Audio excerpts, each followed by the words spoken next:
السلام عليكم ورحمة الله وبركاته. أهلا وسهلا فيكم جميعا، وأهلا وسهلا بكل متابع جديد انضم لقناتي. فيديو اليوم وصفتنا كتير سهلة وبسيطة وب10 دقايق، مكونات سهلة متوفرة بكل بيت بإذن الله. بسكويت بجوز الهند. مكونات هاي الوصفة مثل ما شايفين كتير سهلة وبسيطة. بيلزمنا بيضة، بيلزمنا 100 جرام زبدة بحرارة المطبخ، كوبين طحين، ربع كوب زيت، ونصف كوب سكر، كوب جوز الهند. طبعا رح يلزمنا جوز الهند لحتى نحط فيه القطع البيتي فور أو البسكويت. أول شي رح نجيب الخفاقة الكهربائية، بإمكانكم تستعملوا الخفاقة اليدوية. رح أجيب الزبدة، شوفوا شلون دايبة بدرجة حرارة المطبخ. أنا طلعتها من البراد وحطيتها جنب الصوفاج لمدة ساعة لحتى هيك صارت. أضفت عليها السكر.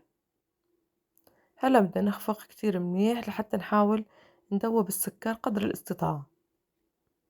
بإمكانكم تستعملوا سكر بودرة، لكن أنا مو موجود عندي. هلا بدي أضيف الزيت مثل ما ذكرنا، ربع كوب معيار. نستمر بالخفق لما نضيف البيضة.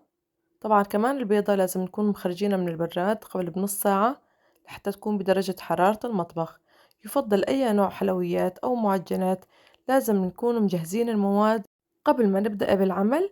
لازم نجهزن ونطلعن من البراد ونتركن بدرجة حرارة المطبخ لحتى نحصل على وصفة ناجحة بإذن الله. هلا بنخفق البيضة كمان مع المكونات. رح نضيف رشة الفانيليا أو زرف فانيليا لحتى نتخلص من زنخة البيض، لكن جوز الهند كفيل إنه يقضي على زنخة البيض. أنا عندي نوع جوز الهند كتير ممتاز. نوع جوز الهند كتير ضروري بهاي الوصفة، لازم يكون نوعية جيدة. طبعا هلا بدنا نضيف جوز الهند كوب كبير، كوب معيار طبعا. نحاول هيك نخلطه أول شي لحتى ما يطير الجوز الهند ويعبيه المطبخ. هلا هيك بنخفق. بهاي المرحلة أنا بدي أبلش أضيف الطحين. طبعا الطحين أنا بدي أضيفه على دفعات. ممكن تحتاجوا أنتوا أكتر من كوبين أو أقل من كوبين حتى نحصل على عجينة ملمسها ناعم.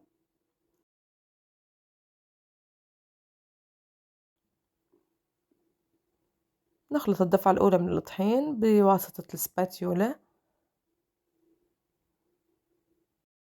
بستمر بإضافة الطحين للعجين وبقلب لحتى أحصل على العجينة المطلوبة. هلا بدي أعجن بإيدي لحتى أتأكد إنه مزجنا كل الطحين ونحصل على العجينة المطلوبة.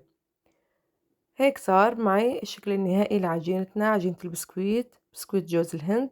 لازم تكون عجينة طرية، مثل ما ملاحظين هي ما هي ناشفة أبدا، هي كتير طرية وناعمة. هذا القوام المطلوب. لاحظوا معي. رح أتركها لمدة 10 دقايق بس لحتى ترتاح، وببدأ بالتشكيل. باخد قطعة من العجينة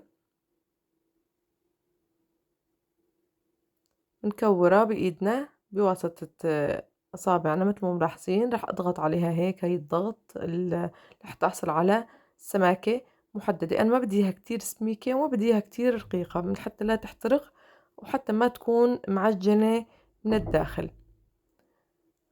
نحاول هيك نظبطها من كل الاتجاهات. بإمكانكم تكتفوا بهاي الخطوة، ما تضيفوا جوز الهند بالمرحلة اللي أنا عم عاملها حاليا.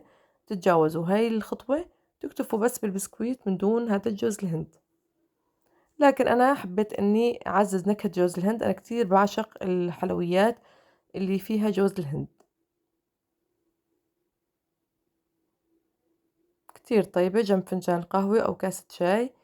نوع ضيافة فاخر بكل بساطة بكل سهولة. بخلال 10 دقايق كنت مسوية العجينة وجاهزة، لكن بس تقريبا نص ساعة أكلت معي تشكيل والخبز. يعني بصراحة بكل مصداقية الصينيتين اللي عملتن أخدوا معي وقت ساعة كاملة، مع جلي الصواني وترتيب المطبخ ساعة كاملة. هلا هيك أنا جهزت الصينية الأولى. طبعا حطيت بالصينية ورق زبدة، وبإمكانكم إنه تستغنوا عن ورق الزبدة لأنه البسكويت فيه زبدة فما بيعلق بالصينية. هلا هي الصينية الأولى صارت جاهزة، والكمية الباقية بتطلع معي صينية تانية. رح آخدها على الفرن. درجة حرارة الفرن 180 من الأعلى والأسفل، ما بتاكل كتير معنا وقت بالفرن. هاي الصينية التانية خلصتها كمان، ونفس الوقت رح أحطها بالفرن، يعني حطيت الصينيتين بالفرن مع بعض ودرجة حرارة 180 من الأعلى والأسفل. أخدت معي وقت بالضبط 20 دقيقة فقط. أنا ما بدي إياها تحترق، أنا بدي إياها بس تاخد لون بسيط هيك، شقار خفيف يعني من الأعلى، وهيك لون ذهبي خفيف من الأسفل. لاحظوا معي، يعني هي شكلها قريب جدا للغريبة، ما بتاكل كتير وقت بالفرن، وأنا ما بدي إياها تاخد لون.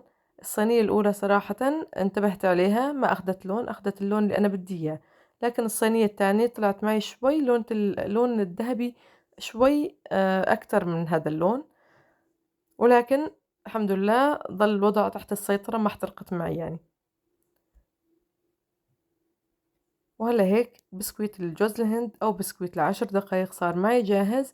طلعت معي كمية وفيرة بسم الله ما شاء الله، تقريبا أكثر من 150 قطعة بمكونات كتير بسيطة وسهلة وموجودة بكل بيت وبقل التكاليف. يعني بإمكانكم تعملوا نوع ضيافة فاخر بكل بساطة بكل سهولة، اقتصادية جدا جدا. هلا راح أجرب أشوفكم شلون من الداخل بتدوب ذوبان، يعني كتير هيك مثل إخواننا المغاربة بيقولوا معلكة. عن جد كتير طعمة طيبة وشهية وتستحق التجربة. إن شاء الله رح تعجبكن. ومثل العادة فضلا وليس أمرا، إذا عجبكن الفيديو واستفدتوا منه ولسه ما اشتركتوا بقناتي، بتمنى تشتركوا بالقناة وتفعلوا زر الجرس حتى يصلكم كل جديد، وشاركوا الفيديو مع أهلكم وأصدقائكم حتى تكبر القناة. لا تنسوا الضغط على زر اللايك حتى يوصل الفيديو لأكبر عدد من المشاهدين. اشتركوا بحساباتي بالإنستغرام والتيك توك، راح أترك الروابط في صندوق الوصف. استودعكم الله، والسلام عليكم ورحمة الله وبركاته.